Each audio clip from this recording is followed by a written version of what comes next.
ยสบายดีเด้อเนาะสาวโสด สาวโสดเนาะ โด มัน ย คือว่าเป็นสุดผู้งามเนาะมามื้อนี้ก็ได้ โดย เลยอยากรู้ว่าคนงามคนนี้มีชื่อว่าจังไดเนาะ สื่อมวย ชื่อมวย แม่น โอ้คือมางามสมสื่อแท้เด้บาดนี้ เราเมย มวยชมสื่อว่าเราได้ แม่นสาวมวยพี่น้อง ไม่ เอ้ รู้ ย ว่าล่ามวยตอนนี้อายุกี่ปีแล้ว เข้าหา 25ปีได้25ปีนี่ สหปียังบ่มีแฟน ยังบ่มีแฟนแต่ว่าอะไรยังโสด แม่น คือบ่ได้คือว่าอยู่รอดมาเป็นโสดจังมื้อนี่ บ่จากคือกัน คือเป็นผู้งามคือเป็นผู้งามคักแน่ นั่นแหละเรียกลมบ่เราได้ได บ่ได้เลือกบ่มีคนเข้ามา บ่มีคนเข้ามาปกตินี่เฮ็ดหยังอยู่แต่ละมื้อ ขายเลข เล่นเบอร์เวลาเขาเล่นผู้บ่าวก็บ่ได้มาซื้อนำบ่ มันก็มีแน่ในกายทาง แต่ว่าก็ เสื เจ้า อเด็กบ่ เจ้าบ่ได้หยอกบ่ได้หยังบ่ บ่ อย่าดูเห็นในค่าหน้าตาดีรถแซวๆขอเบอร์ขอหยังพอบ่มีบ่สาวมวย บ่มี โอ้หรือว่าบ่ได้เปิดไฟเขียวบ่ที่ผ่านมา บ่มีคนเข้ามา ก็เปิดโอกาสอยู่เนาะ แม่นก็เปิดโอกาสลงอยู่ และถ้าว่ามีผู้บ่าวเห็นแล้วผู้บ่าวอยากลงอยู่จีนได้บ่เนี่ย จีบได้ จีนได้เนาะ แม่น ของเปิดใจเพิ่นจีบอ่ะหลักก็คือมื้อนี้ก็คนงามมากเปิดใจนี่ว่าบ่ฮู้ว่าเพิ่นสิเลือกลมหนุ่มทางไหนอยู่บ่ บ่ตีแต่ ผู้บ่าวทางไหนก็ได้บ่ แม่น ไกลลมเด้อบ่ โดย อืม สมมุติคือน้องเปิดใจแล้วเห็นคนบ้านเดียวบ้านใกล้เห็นอยากสนใจอยากร่วมอยากคุยได้ซั่นน้องคุยบ่ คนบ้านใกล้ คนบ้านใกล้กันนี่นะบ้านเดียวกันนี่แล้วนะ บ้านต่อบ้านเนาะ แม่น ได้ ได้เนาะ บางทีเพิ่นเห็นอยู่กับมือแต่เพิ่นคิดว่าทางแคมบอยนี่มีครูแล้วนะ เป็นผู้หน้าตาดีเนาะ นั่นแหละคนหลายคนน่าจะดีบ่อยากรอดพุ่นว่ามีครูทุกคนแล้วพุ่นว่า แม่น คือจีบได้เนาะ โดย เรื่องอายุเพิ่นได้สบาย อายุบ่ มักครูบาอายุหลายปานใดเอาตามที่มักได้ ก็เอาเป็นแฟนได้หั่นน่ะเนาะ แม่น 58 59 ลงมา ลงมายันว่าที่ใจเราขึ้นแม่นเนาะ แม่น หาเป็นหาเก่าลงมา อีก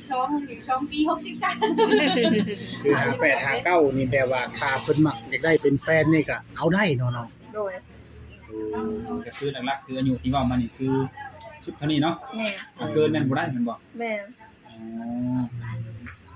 คือที่ผ่านมานี่ก็ยังบ่เคยลมบาวเลยบ่น้องคือเคยมี ก็ คุยอยู่ เคยมีคุยอยู่เนาะ แม่น คือมีคุยนี่ผู้บ่าวตัวหรือตัวผู้บ่าว ว่าตัว บ่ตัวแม่นบ่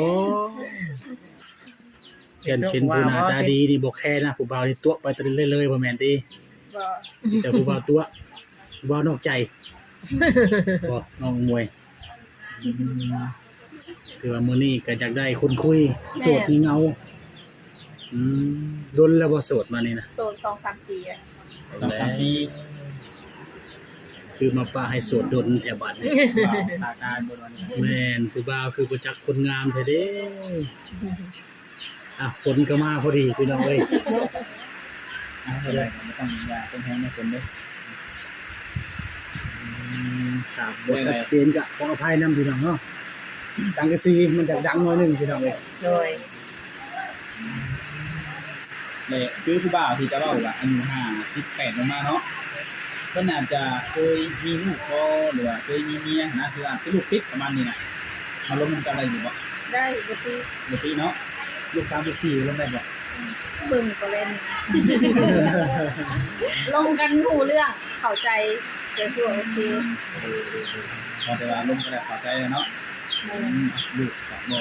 มีปัญหาแต่ว่าทางสมวยนี่เคยมีครอบครัวมาก่อนบ่ ยัง มีเคยบ่ แม่ เคยแต่งงานจักเทื่อ แม่ เป็นแบบนี้คืออยากแต่งงานแล้วบอกเพื่อนเลย แม่เงา เอาเอง ลง คือเปิดใจนี่อยากได้คนคุยซื่อๆบ่สมวยหรือว่าพร้อมสละความโสดแล้วบ่คือแบบใด เป็นแม่ทั้งสอง แม่นทั้งสองเนาะ พออายุกะลายลูกเขาแต่งงานไปแล้ว โอ้ถ้าว่ามีคนจริงใจนำก็พร้อมสละความโสดคือกัน โดย เคยไปแต่งงานหมู่เนาะคนนี้ให้ผมมางานเอาเบิ่งเนาะ แม่ แ ที่ผ่านมาเคยเป็นแต่แขกผู้มีเกียรติไปแต่งานหมู่เอาจ้ะเป็นกำลังใจให้น้องเบาศิลัดเดี๋ยวสิเป็นเจ้าภาพงานจังหน่อย บ่ว่าจะมักเพิ่นน่ะ แม่นบ่โดนคือเป็นผู้สาวที่ว่าหน้าตาดีนั่นแหละพี่น้องเอ้ยได้คนคุย ว่าแบบคุยแน่คุยแน่แล้วก็ต้นก็คุยกันเนาะนะครับเราก็ได้แล้วก็คือว่าเป็นคนแต่งงานกันยังว่ากันทีหลังกันเนาะ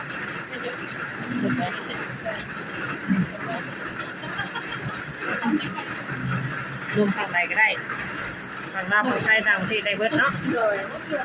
กันว่าผู้บ่าวต่างประเทศนี่เข้าใจภาษาเพิ่น ไม่รู้ชมเขาจะ มันแต่ว่าคือภาษาไทยหรือว่าภาษาลาวที่ว่าคนลาวไปอยู่พุ่นเนี่ยลมได้คำภาษา ประเทศจะต้องเลยนี่บ่ได้บ่ เนี่ยแบรนด์ อ๋อ คือสมวยนี่เฮ็ดห้องได้สมวยหมู่7โอ้บ่ได้ไปเรียนต่อวิชาเฉพาะวิชาชีพบ่ ก็ บ่ได้ไปอืม ก็ขาดไปแต่ คือว่า หลักๆคือสมุนหลักๆเลยอาชีพอย่างนี้ ทายเลขแล้วก็มันจะเอาหลักหน่อย ไอ้เลขไอ้ที่เลข เศรษฐกิจต่างประเท คน ศ ลายไทยแต่วันจันทร์มันขุดเอา เราซื้อแล้วเนาะ ไอ้สปอร์ตเลขลาว โดยเลขไทยก็คายอยู่เกียรติคายอยู่แต่ว่าหลักๆคือเลขลาวคายอ หลั ยู่ กๆเลขลาวเนาะ คือเลขที่ถือ1,000นี่ได้หลายปานใดเนาะ คือคายเลขสองอย่างมีเลขหลักแล้วก็เลข โอ้แบบนอกระบบนำ โดย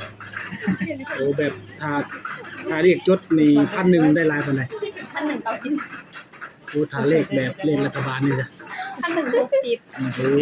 ต่างกันหลายเติบเนาะ โดย แบบเปอร์เซ็นต์ที่สมวยได้เลยจ้ะต่างกันบ่ ต่างหลายก็ ต่างกันได้ลองไปบ้างไหม นี่รายได้เขา แบบคนนิยมซื้อเลขจังฉลาย มัน ลูกค้า ตามมือบางเทื่อเขาก็มักสิให้จดบางเทื่อขายดีๆก็เขามักสุ่มเลข6โตหาโต คือน้องทายที่ผ่านมานี่หลายปีแล้วบ่ ประมาณ2ปีปลายหา3ปีได้แหละ ผู้ถือเลข6โตวก็มีบ่ อันนี้บ่ฮู้ได้เพราะว่ามันบ่ได้แจ้งนะค่ะคือสียังสลายถือได้4โต โอ้ ในคอมของน้อง เป็นลูกค้าที่ซื้อนำนี่แม่นหาก็เห็นผู้ถือ4โตวอืม ผู้ชายที่ชื่ออยู่บ่ ซื้อแต่บ่ถือ เดี๋ยว เดี๋ยวว่าได้กำไรขายเลขซื้อเลขเบิด ชายนำซีนำเนาะรุ่นโซ่เหมือนกัน คือว่าปกติแท้ๆเป็นขายวันที่เลขล่าออกบ่น้องคือไปได้ แม่นวันจันทร์วันพุธวันศุกร์นี่ค่ำๆแลกก็มีโต๊ะขายอยู่หน้าทาง โอ้ ยันตามใหญ่เลย โดย ผู้ใดขามมาขามไปกันแรกใช่ไหมเนาะ โดย มีกันทางกันแหละทันว่าไผมามันจะกะประกาศหาเนาะเราสิสมวย คือว่าอยู่แคมป์ทางเลขที่13ตอนใต้บ้านพีนใต้พี่น้องเอ้ยทักทายเข้ามาสมุยเพิ่นถือว่าเป็นแม่ค้าขายเลขที่ว่าหน้าตาดีพี่น้อง เล เอ้ย ย แต่ละมื้อลูกค้าหลายบ่น้อง ก็มันเป็นช่วงประมาณ5-6โมงก็หลายพอสมควร อืม เพราะว่าช่วงนั้นเป็นคนมักมาซื้อ แล้วแบบพวกแบบว่าซื้อแบบออนไลน์ได้อยู่บ่ ได้แต่ว่าโอนก่อน วนก่อนแล้วก็จังส่งไปเรียกเงิน แม่นจังโอเคไป บ่ส่งไปเลยก่อนบ่ได้ ขี้คันงามเงิน ไงบางทีส่งไปแล้วว่าเพิ่นบ่โอน มิด เงิน เลย ให้ แม่น คือว่าเคยถือตัวแล้วบ่น้องขายแบบนี้นะ หลายโพด หลายโพดเนาะโอ้แบบซื้อแล้วบ่ถูกละ บ่มักมาจ่ายหั่นนะ โอ้ ปะไปนำก็มี ส่วนหลายคนในบ้านบ่รู้คนทางไกล ก็มันก็มีหลายก็เถื่อแบบว่าคนรู้จัก แบบว่าเคยซื้อนำกันดนหั่นนะเลยส่งมาซื้อแล้วก็โอเคไปแล้วรวมยอดไปเลยเขามี โอ้ก็คือว่าเฮ็ดอันใดก็ฮู้อันนั้นเนาะเนาะเวลาทำก็ได้ ถ้าว่าซื้อแล้วมันถึงแล้วอยากให้ลบเอาเนาะ แม่น เลย ดวงบุรีซะเนาะ แม่นหรือเป็นคนขายบ่น้องคือไปได้ คนขายใจดีบ่โดน ลูกค้าจึงบ่มาน เนาะ ก็เป็นช่วงลูกค้าซื้อแล้วก็ช่วงลูกค้าบ่ซื้อ โอ้ ถ้าเป็นช่วงลูกค้าถึกลูกค้าอาจจะหลาย แม่นขายดีพอ อืม ก็สิว่าซื้อในหมายเลขคนนี้คือหมานแท้เนาะ แม่น ว่านะซื้อเลขบ่ถือกระโทษไหมผู้ขายได้เยอะเลย ขายเหลืองมัน พี่น้อง FC เฮาผู้ใดมักรุ่นเนาะมักเสียงโชคพี่น้องเอ้ยมาลองเป็นลูกค้าน้อง อุดหนุนเนาะ หมวยลองเบิ่งว่าดวงสิเข้ากันบ่แนวใดก็ลองอุดหนุนลองเบิ่ง ทดลองกับบ่ฮู้เนาะ แม่น คือเว้าเรื่องการอาชีพเพิ่นสิเว้าเรื่องเนื้อคู่กันต่อบัดเนี่ย เลย โดย ก็คือถ้าสมมุติว่าเจ้ามาเปิดใจสิเนาะแบบ มีคนหักคนล้มสินะทางสมวยนี่ออกเฮือนได้อยู่บ่ ออกเสียงได้อันนี้มันยังบ่ฮู้อนาคตเนาะบางเทื่อก็ออกได้บางเทื่อก็ออกบ่ได้ ยังบอกบ่ได้มันบ่ แม่น โอ้คืออยู่เฮือนสมุยนี่สมุยเป็นลูกสาวผู้ที่เท่าใด ผู้ที่สามลูกคนที่สาม มีเอื้อยมีอ้ายบ่คือกัน มีอ้ายสองมีน้องหนึ่ง แสดงว่าบ่มีผู้หญิง แม่นมีผู้หญิงคนเดียวคือน้อง โอ้มีลูกสาวคนเดียว โดย ผู้หญิงในโซนไลน์นี่จะหลักคือแม่นจะได้อยู่เรียนคนเลี้ยงแม่ แม่นพี่น้องกะบ่แน่นอนเนาะบ่าวศิลัดบ่เรื่องอนาคตแต่ว่าร่วมกันคุยกันเข้าใจกัน จะไปอยู่ไสก็อาจก็แล้วแต่เป็นไปได้ทุกอย่างเนาะ เลย อยู่พุ่นหรืออยู่พี่ก็แล้วแต่อนาคตแล้วแต่เฮาร่วมกัน แม่ แม่น กดนะครับว่าตอบยังบ่ได้ แม่น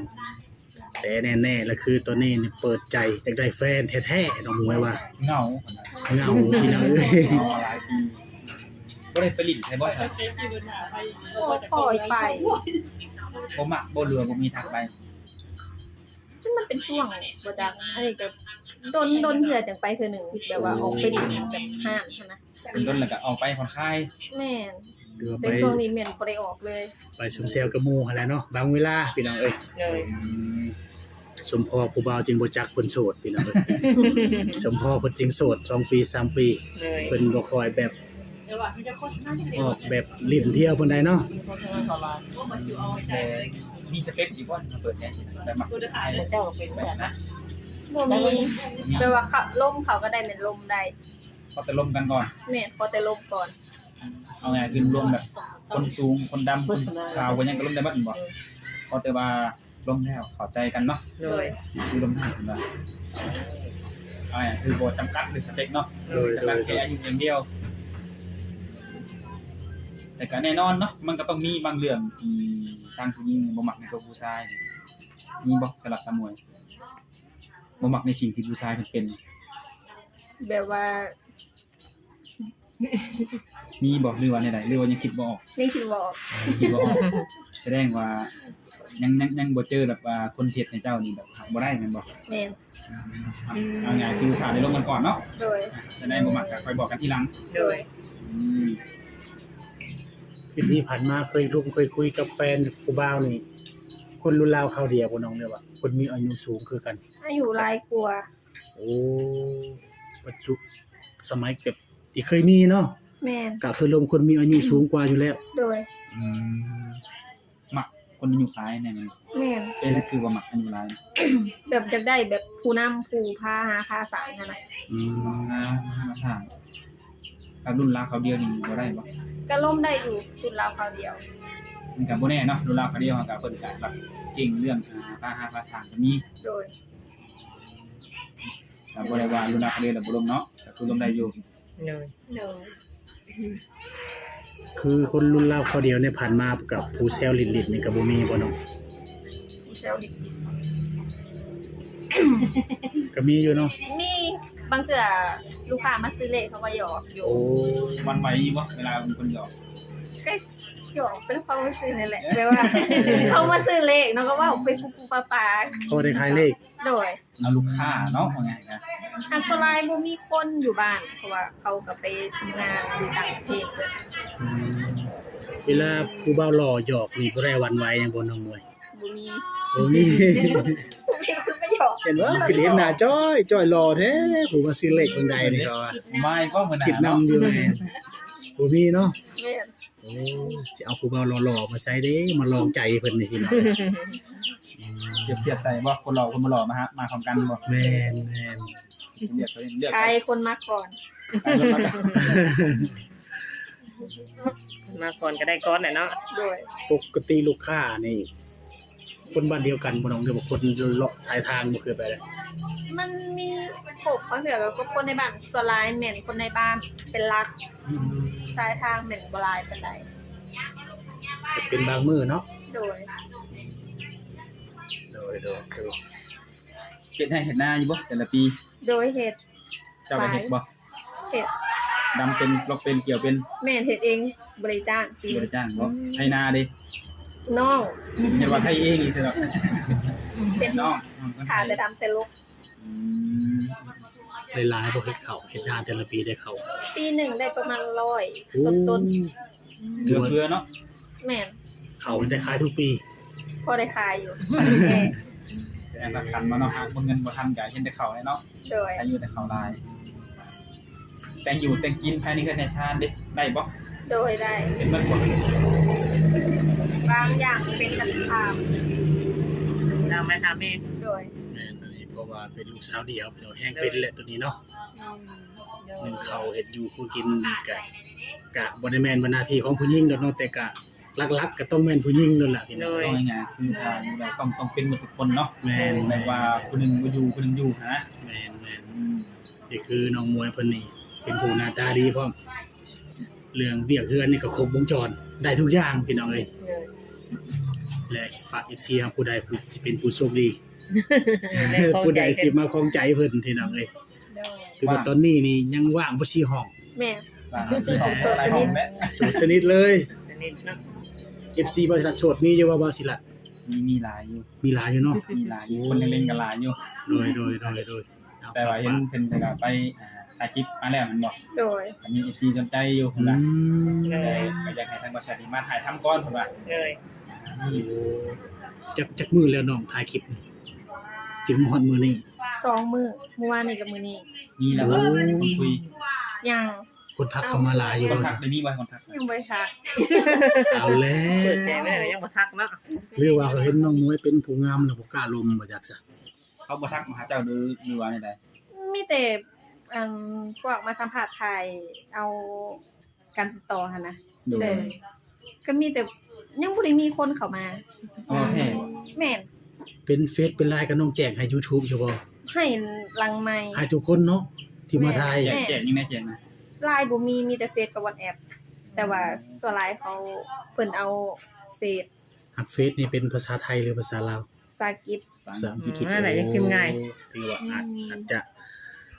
พิมพ์ให้ได้ทุกประเทศเนาะ เลย ปัญหาก็คือ บ่มีคนทักมา บ่มีคนทักมา เพราะว่าสามวยหน้าตาดี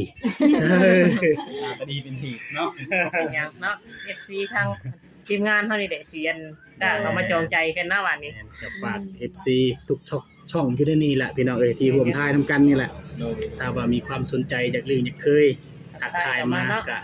ทางทีมงานก็พร้อมที่จะแจกเฟซหรือว่าแจก WhatsApp ให้พี่น้องเลยเนาะแม่นเพื่อได้ลมได้คุยกับน้องมวยเป็นการส่วนตัว โดย ผู้รายละเอียดต่างๆเพิ่มเติมได้เนาะ แม่น ทีละทีงานก็บ่ได้ถามให้เพราะว่ามันก็คำถามมันก็หลายอย่างเนาะ โดย แต่ว่าเบิ่งคลิปนี้แล้วมีคำถามอีหยังบ่ถามก็สามารถแชทมาถามได้ เออ ว่างคุยตลอดบ่โทรศัพท์หรือว่าใด อันบ่ว่างช่วงมือขายเลข ๆมือเล็กแม่นบ่ว่างเอาลูกค้าก่อนเนาะ ต้อง ช่วงแรงๆแต่ตอนเช้าก็ว่างอยู่ อืม มีวันจันทร์วันพุธวันศุกร์ตัวแรกๆนี่บ่ว่างโอ้ ว่าง ตอนเช้าก็พอมีเวลาคุยอยู่ โดยพอมีเวลาตอบ เอาจำไว้ FC เฮาก็ได้ สิว่าเลขออกบ่ออกก็สับสนนะบัดนี้เนาะ แม่ แต่ว่าไอ้เลขเนาะก็เอางานเฮาก่อนทำงานมันก็คืองานเนาะ โดย ยามว่างอาจจะเอาเรื่องความหนักมาอีกบัดนี้ คือลูกค้าโทรมาซื้อก็มีเนาะ แม่น ซื้อทางประเทศได้บ่ ได้แต่ว่าต้องโอน โอนมันบ่สมมุติว่าเพิ่นถึกได้ซะแต่โอนกลับมันบ่ แม่น ยังบ่ถึงเอาเลยอย่างนั้น คนของใจซื้อได้เนาะได้เนาะ บางทีมี FC ทางฝั่งเพิ่นอยากเป็นนะ โดย ก็ซื้อได้เนาะดู เป็นจังได๋ โอเคทุกคนได้กันมามื้อนี้ก็คือว่า เรื่องหลายเติบไปเนาะ มื้อแรกเป็นแรกเนาะของเฮาก็เอามวยปูน่ะก็ดี แต่ยังบ่มีไผ โดย เปิดใจไปแล้วก็ยังมีคนทักเข้ามาก็บ่ฮู้ว่าสาเหตุย้อนหยังงามเกินไปบ่หรือว่าใดๆจังใดก็สิฝาก FC เฮานี่แหละเนาะงานเฮาก็ฝากเป็นกำลังใจเข้ามาโอ้มาล้มแล้วก็มาจีบได้ โด เพ ย ราะว่าเพิ่นก็โสดสนิทเปิดใจ 100% ความสาความสาเห็นป่ะ โดย จะได้มาฝากพี่น้องติดตามเนาะแต่สำหรับวันนี้ทางทีมงานก็จะได้ขอตัวกลับก่อนวันนี้เด้อ โดย โดยสบายดี สบายดี โดย